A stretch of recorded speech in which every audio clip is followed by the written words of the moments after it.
Fan belt తెగిపోయిందమ్మా.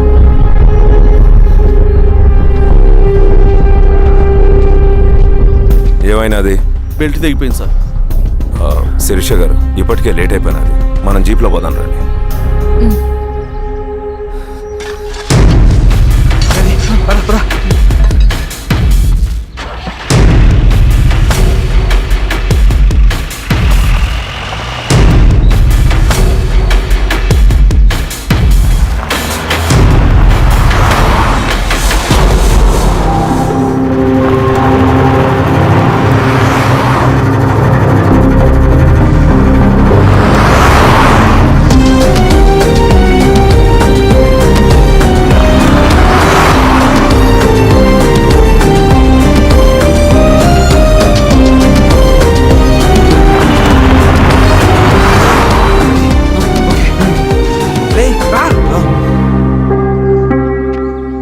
నిమిషాల్లో మీరు good news వినబోతున్నారు comrade.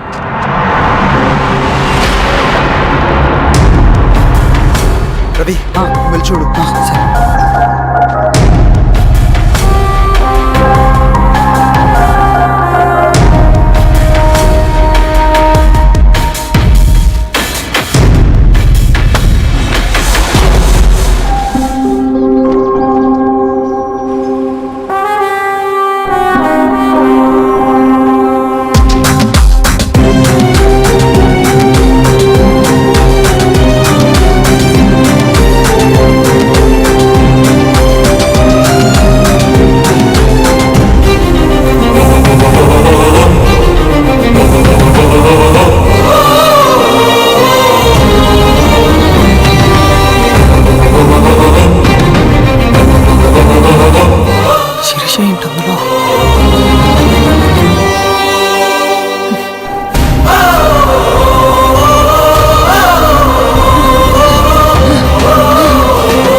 కథలెన్నో విన్నానే నిజమానుకున్నానే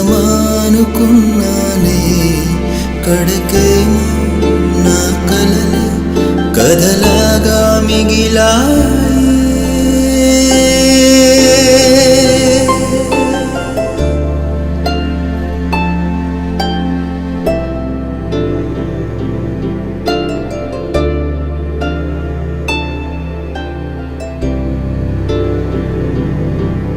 దూరాలే పెరిగే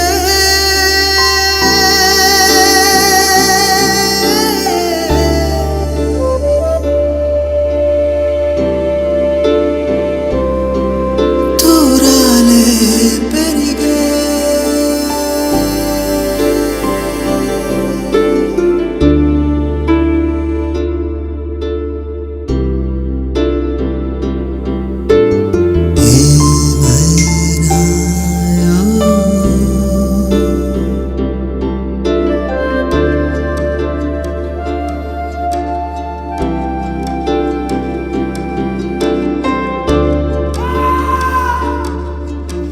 శిలగా మిగిలా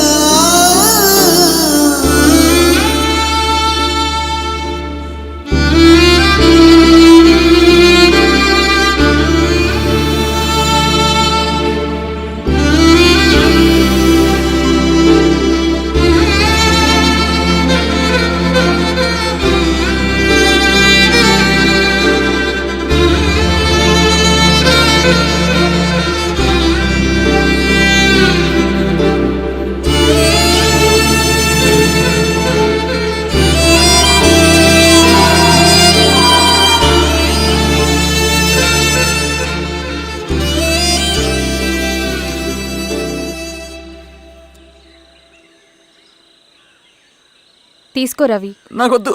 తిన్ రవి. ఎన్నాళ్ళు ఇలా ఉంటావు? నాకొద్దు.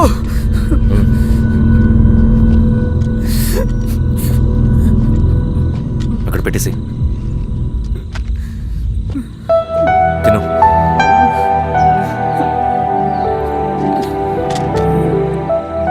తినకపోతే చస్తావు. నేను చచ్చిపోయినా బాగుండేదన్నా.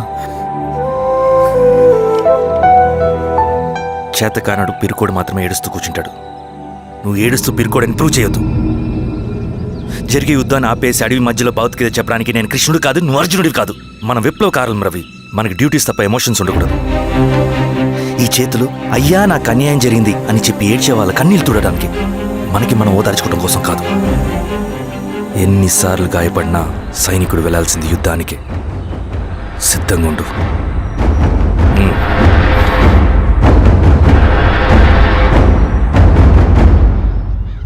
Sebastian, Greyhounds commander. DGP recommendation అంటే చాలా పవర్ఫుల్ అని మీ ఉద్దేశం, కానీ వాడు మీకంటే ప్రతిదానికి ఒక స్ట్రాటజీ ఉంటుంది. పావురం కోసం వల వేయాలి, చేపల కోసం గాలం వేయాలి. సింగన్న కోసం నా దగ్గర ఒక స్ట్రాటజీ ఉంది. విని విని విసిగిపోయాను. రిజల్ట్స్ చూపించి మాట్లాడండి. సార్,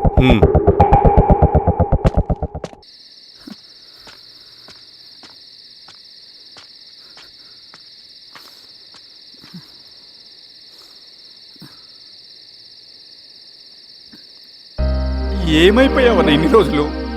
అసలు ఎలా ఉన్నావన్నా?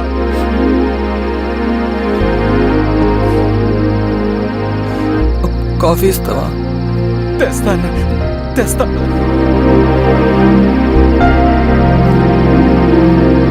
ఇదిగో అన్న.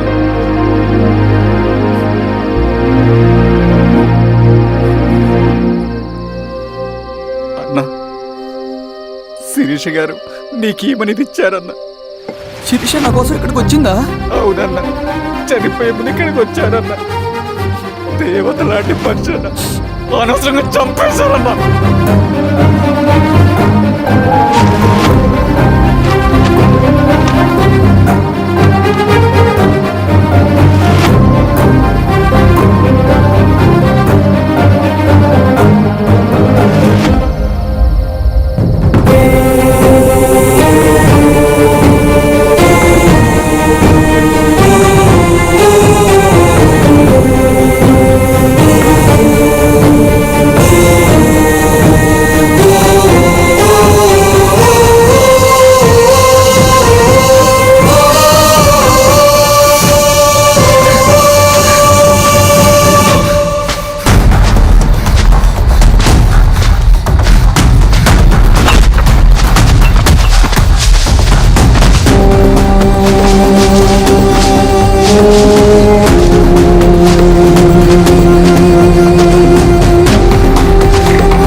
పేషెంట్ లేచాడు.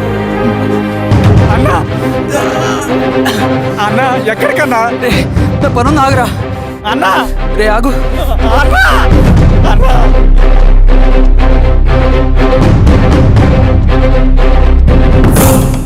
నక్సల్ నాయకుడు సింగన్న లొంగుబాటు ఎంతో కాలంగా శ్రీరామగిరి చుట్టుపక్కల పోలీసులని తీవ్ర ఆందోళనకు గురి చేసిన ప్రజా ప్రతిఘటన దళ నాయకుడు సింగన్న నేడు గ్రేహౌండ్ పోలీసుల సమక్షంలో జనజీవన స్రవంతిలో కలిసిపోయాడు. తన తదుపరి కార్యాచరణ త్వరలో వెల్లడిస్తానని సింగన్న చెప్పారు.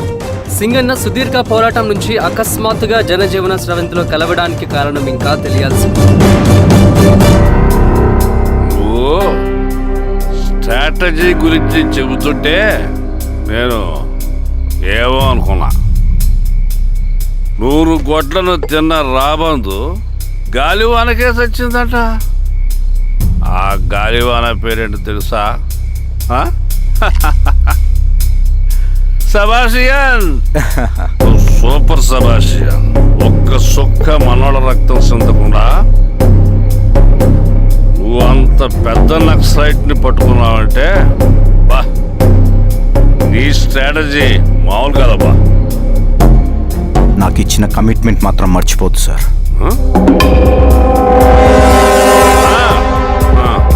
చేసాబో, తీసుకో, పోయేస్తా. సూపరబ్బా, సూపర్.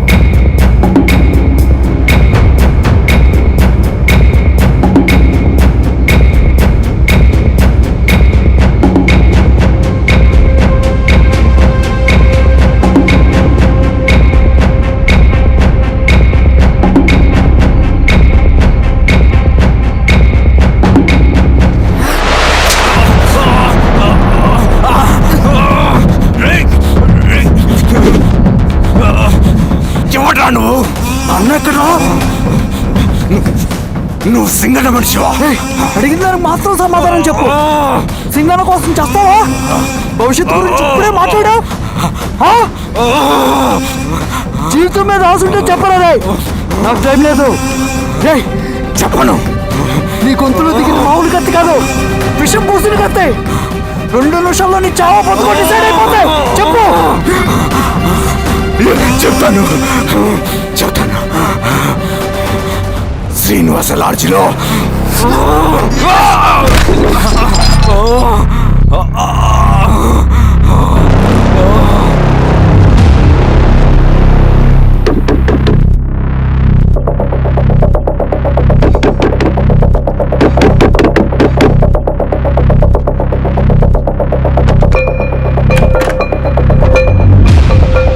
నువ్వేంటి ఇక్కడ?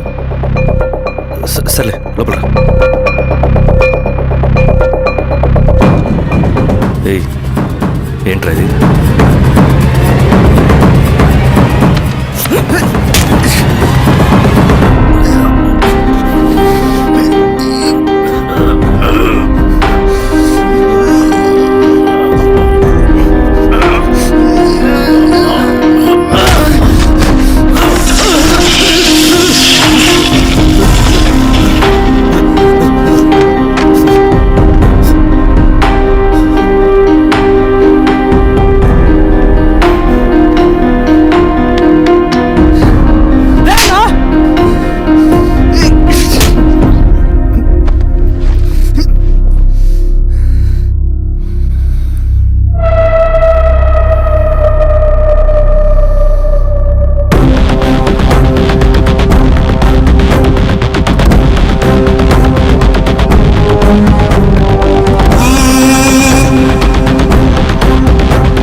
రవి, ఏమైందిరా? వచ్చి కట్లిప్పు. ఏమైందిరా నీకు? కట్లిప్పు. రే, ఆ పోలీసుకు లొంగిపోవటం, ప్రెస్ మీట్లు మాట్లాడటం అంతా నిజం అనుకుంటున్నావా? రే, అవంతా ఒక స్ట్రాటజీరా. యుద్ధంలో శత్రుబలు పెరిగినప్పుడు మనం మొండిగా ఎదురెళ్ళకూడదు, లొంగిపోయినట్టు నటించాలి. అది నిజంగా లొంగిపోవడం కాదురా, శత్రువుని ఏమార్చడం. నేను అదేరా చేశాను. అది నిజం అనుకోకు. ముందు కట్టిలిపు రవి. విప్లవంలో నష్టం అన్ని వైపు నుంచి వస్తుంది. నువ్వు నేను ఇంకా మిగిలి ఉన్నాం కదా, ఇంకొక దళాన్ని నిర్మితాం, విప్లవాన్ని కొనసాగిద్దాం. ముందు కట్లిపురా. ఏంట్రా నువ్వు మాట్లాడిన ప్రతిసారి నాకు చప్పట్లు కొట్టాలనిపిస్తుంది అన్న. నువ్వు చెప్పేది నమ్మాలనిపిస్తుంది. ఇప్పుడు కూడా నమ్మేవాడిని కానీ ఇది ఆపుతుంది. మతం మత్తు మందు లాంటిదన్నాడు కార్ల్ మార్క్స్. కానీ అంతకన్నా పెద్ద మత్తు మందు కమ్యూనిజం. ఆ కమ్యూనిజం మత్తులో నుండి నిన్ను బయటకు తీసుకురావడానికి బలమైన సాక్ష్యం కావాలని నాకు అర్థమైంది. ఎలక్షన్ నుంచి విత్డ్రా అయ్యాక నేను నా ఫ్రెండ్ స్వప్న వాళ్ళ ఇంటికి వెళ్ళాను. రే అర్జెంట్గా 25 లక్షలు కావాలరా. Thank you.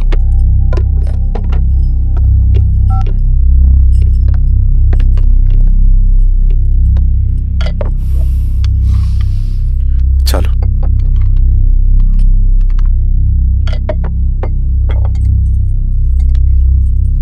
చాలు. చలో అని చెప్పాను కదా, అర్థం కాదే. ఏవండి ఏవండి ఏమైంది స్వప్న? నేను గమనిస్తూనే ఉన్నాను, మీరు ప్రశాంతంగా లేరు. శిరీష, ఆయన బిజినెస్ చాలా ఇబ్బందిగా మారింది. బయట అప్పు తెచ్చి మరీ ఇన్వెస్ట్ చేశారు. వర్క్స్ అన్ని సగంలో ఆగిపోయాయి. కాంట్రాక్టర్స్కి బాగానే మిగులుతాయి కదా. ఆయన ఏదీ క్లియర్గా చెప్పరు. నేను మాట్లాడినా డబ్బులైతే నేను హెల్ప్ చేస్తాను.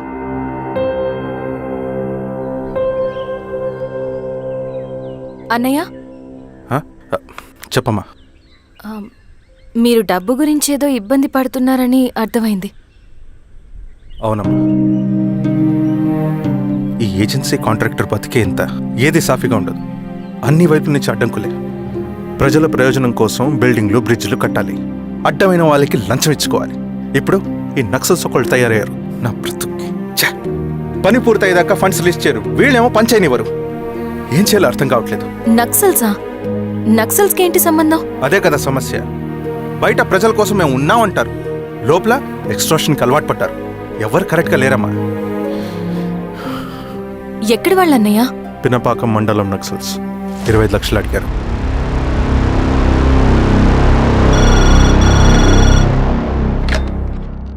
హలో ధర్మ, ఆ సింగన దళం గురించి నీకు ముఖ్యమైన విషయం చెప్పాలి. సరే, ఓకే, బాయ్. నీతో పర్సనల్గా మాట్లాడాలి. ఏ బయటకెళ్ళు.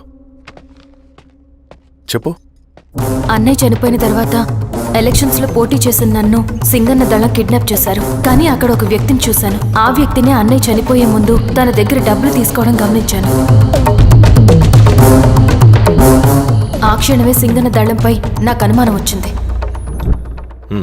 I'll take care.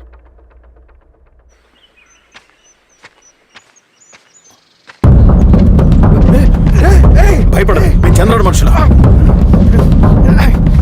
నన్నేం చేయకండి. కూర్చోబెట్టండి. మీకు కావాల్సింది దీంట్లో ఉంది.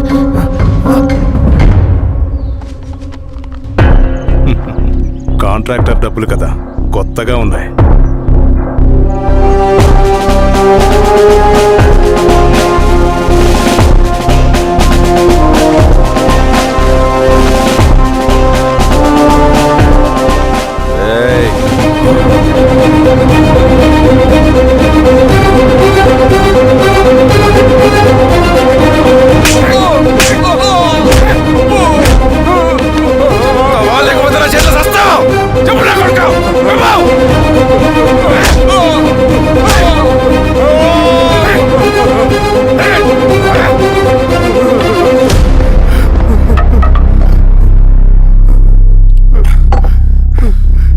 వీళ్ళ అన్న మీదున్న ప్రేమ అభిమానం ముందు మన పోలీస్ లాఠీలు ఓడిపోయాయి. చంద్రన్ ఎన్కౌంటర్ ఎలాగూ పోతాడు. కానీ విచిత్రం ఏంటంటే వాడి భార్య నర్సమ్మ, కూతురు మమత, కొడుకు నరేష్ మరో ఎన్కౌంటర్లో పోవడం చాలా బ్యాడ్ న్యూస్. చెప్పు శిరీష, ఏం చేయమంటావు? నువ్వు ఒక డెసిషన్ తీసుకున్న తర్వాత ఎవరి మాట వినవు కదా. హే దాస్, సార్. రేపు మార్నింగ్ న్యూస్ పేపర్ వద్దని చెప్పు. సరే సార్. తెలిసిన విషయం మళ్ళీ మళ్ళీ చదవాలంటే చాలా బోరింగ్. నేను చెప్తాను సార్, జరిగింది మొత్తం నేను చెప్తాను సార్. సింగన్న దగ్గర నేను 20 సంవత్సరాల నుంచి పనిచేస్తున్నాడు సార్. పేదవాళ్ళ కోసం అన్న చేస్తున్న ఉద్యమంలో మేమందరం చాలా కష్టపడి పనిచేసేవాళ్ళం. కానీ ఒకరోజు నేను చెప్పిందంతా చెప్పి ఈశ్వర్ రెడ్డి దగ్గర 10 లక్షలు తీసుకురండి. దేనికన్నా ఇదంతా? దేనికేంటి? మొన్న ఆ కాంట్రాక్టర్ దగ్గర నుంచి, నిన్న బిల్డర్ దగ్గర నుంచి, ఈరోజు ఈశ్వర్ రెడ్డి దగ్గర నుంచి. అధికారం కోసం. డబ్బు ఉంటే అధికారం వస్తుంది, అధికారం ఉంటే డబ్బు వస్తుంది. నాకు రెండూ కావాలి. హిట్లర్ పెయింటర్ అవుదామని అకాడమీలో జాయిన్ అవ్వాలనుకున్నాడు, కానీ పనికిరాడని చెప్పి రిజెక్ట్ చేశారు. హిట్లర్ ఏం చేశాడు? నాజీ పార్టీ పెట్టి జూస్కి అగేన్స్ట్గా అందరినీ కూడగట్టి ప్రపంచాన్ని ఉనికిచ్చాడు. మొహమ్మద్ అలీ జిన్నా నేషనల్ కాంగ్రెస్ పార్టీలో ఎదగాలనుకున్నాడు, ఎప్పుడూ పట్టించుకోలేదు. ముస్లిం లీగ్ పార్టీ పెట్టి ఇండియాని రెండుగా చీల్చేశాడు. పాకిస్తాన్కి ప్రధానమంత్రి అయ్యాడు. ప్రపంచంలో ఎక్కడైనా సరే 2 కులాలు, 2 మతాలు, 2 ప్రాంతాల మధ్య చిచ్చు పెడితే చాలు, అధికారం వెతుకుంటూ మన కాళ్ళ దగ్గరకు వస్తుంది. జమ్మూ అండ్ కాశ్మీర్ నుంచి మహారాష్ట్ర, గుజరాత్ ఎక్కడైనా సరే, ఎవరైనా సరే ఇదే గేమ్. నేను అంతే. ఒక మామూలు కార్యకర్తగా దళంలో చేరాను నేను. కానీ ఈరోజు న్యూస్ పేపర్లు అయినా సరే, జనాల్లో అయినా సరే, ఎక్కడైనా సరే ఒకే పేరు, Singanna, Singanna, Singanna. And I love that. Naxals కొంటే ఈ అడవినే శాసిస్తాం, రాజకీయాల్లోకి వస్తే రాష్ట్రాన్ని శాసిస్తాం. చంద్ర, మన చదువులకి, మన తెలివితేటలకి ఈ అడవిలోనే మగ్గిపోవాలా? నువ్వే ఆలోచించుకో. ఆ మాటలు విన్న నేను ఆలోచనలో పడ్డాను. తన స్వార్థం కోసం ఉద్యమమును పెడదారి పట్టిస్తున్నాడని అప్పుడే అర్థమైంది. కానీ నాకు వేరే దారి లేదు. సింగన్న ఆదేశం ప్రకారం మేము వెంటనే వెళ్ళి ఈశ్వర్ రెడ్డిని కలిశాం. సింగన్న పార్టీ ఫండ్ కోసం 10 లక్షలు ఇమ్మన్నారు. ఆ డబ్బులు ఇస్తే రైతు కూలీ సమస్య ఉండదని చెప్పమన్నారు. అంత డబ్బా నేనెందుకు ఇవ్వాలి? నువ్వు గెలుస్తావనే భ్రమలో ఉన్నావు. ప్రజలంతా అమాయకులు కాదు రెడ్డి. ఈ ఊళ్ళో ఏం జరుగుతుందో నువ్వు మాకు చెప్పక్కర్లేదు. మీకు పార్టీ ఫండ్ ఇస్తే మాత్రం నేను గెలుస్తానని గ్యారంటీ ఏంటి? తప్పకుండా గెలుస్తావు. ఆలోచించుకో, తెలివైన వాడివి.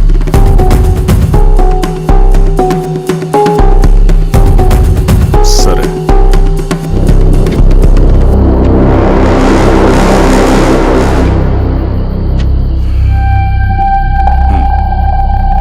కానీ నాదో కండిషన్. నేను సింగన్ని పర్సనల్గా కలవాలి. చూస్తా. కానీ ఒక విషయం, ఈ మ్యాటర్ బయటికి రాకూడదు. జాగ్రత్త. సింగన్న స్ట్రాటజీ ప్రకారం మాకు ఈశ్వర్ రెడ్డి దగ్గర నుంచి డబ్బులు వచ్చాయి. అప్పుడు నరసింహుల్ని పిలిపించి, నువ్వు ఎలక్షన్ నుంచి విత్డ్రా అవ్వాలి నరసింహులు. విత్డ్రానా? 30 సంవత్సరాల తర్వాత వచ్చిన అవకాశం అన్నా ఇది. గెలిచే ఎన్నికల్లోంచి తప్పుకోమంటారేంటి? ఎందుకన్నా? నిన్ను ఈ ఎలక్షన్లో నిలబెట్టింది కమిటీయే, విత్డ్రా చేయమనేది కమిటీయే. సెంట్రల్ కమిటీ ఏం డిసైడ్ చేసినా అది మనం ఫాలో అవ్వాలి. మనకి వేరే ఆప్షన్ లేదు.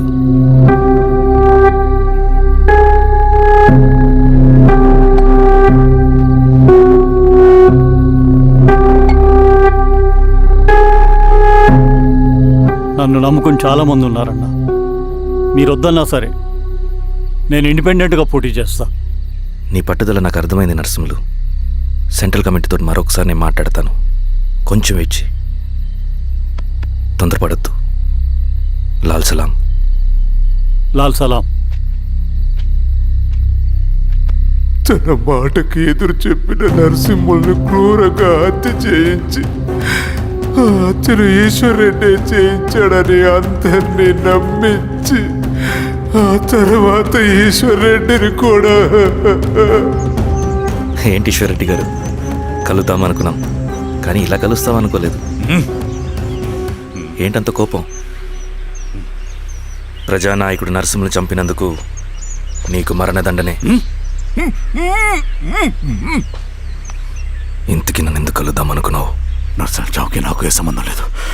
నిన్ను కలిసి ఊరు సమస్యలు, ప్రజా సమస్యలు పరిష్కరించు. అడవికి సింహం రాజు, అడవైనా ఊరైనా ఈ సింగన్నే రాజు.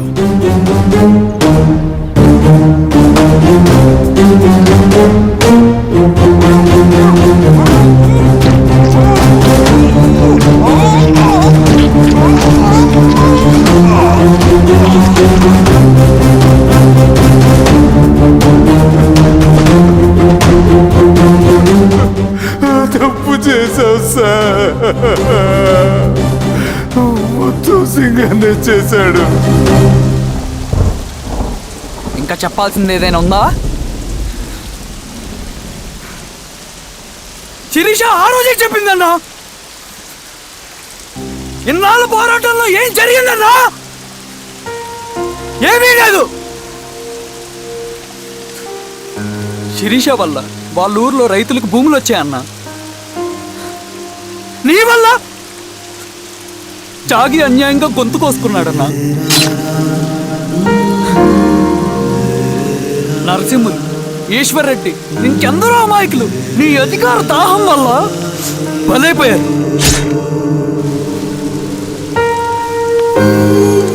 వీరస్వామి, పల్లెనప్పన్, ఇంకెంతో మంది పోలీసులు నీ కుట్రలో కాలిపోయారన్నా. ఏంటన్నా, నీ వెనుకున్న పాపానికి మన దళ సభ్యులు ఎంతో మంది అమాయకులు చచ్చిపోయారు.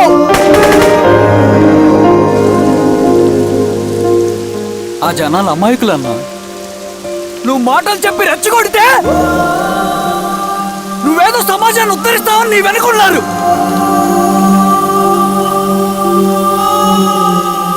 వాళ్ళకి కావాల్సింది కరప్షన్ లేని సమాజం. అది ఊరైనా అడివైనా.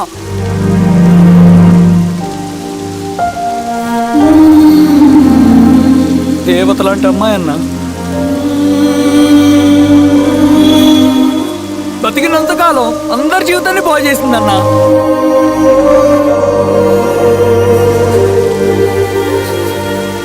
నా చేతులతో చంపించావు. నన్ను మనిషిని కాకుండా చేశావు. ఈ జెండా అడ్డు పెట్టుకుని చేస్తున్న దురాఘాతాలు, ఈ సిద్ధాంతపు ముసుగులో జరుగుతున్న హింస, దోపిడీ, మోసం అన్నీ ఆగాలి, ఆగిపోవాలి.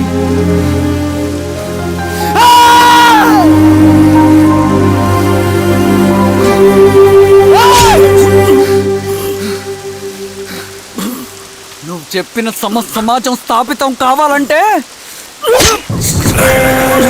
నువ్వు సమాధి కావచ్చు.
సుమారు 1,50,000 మంది నక్సలైట్లు వాళ్ల చేత ప్రభావితం కాబడుతున్న వారు మనుగోడులో ఉన్నారు.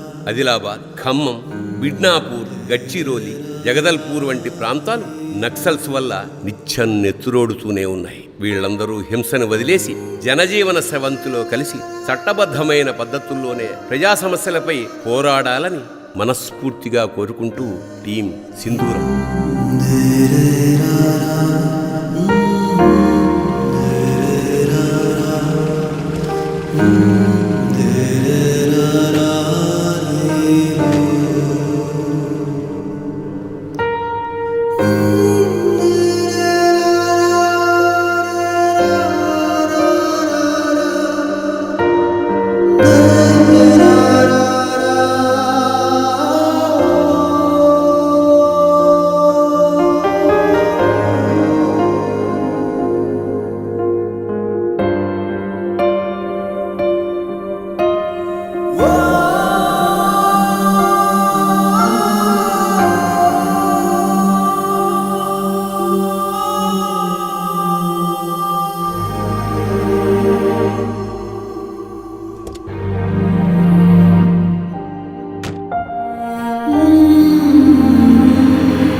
ఆ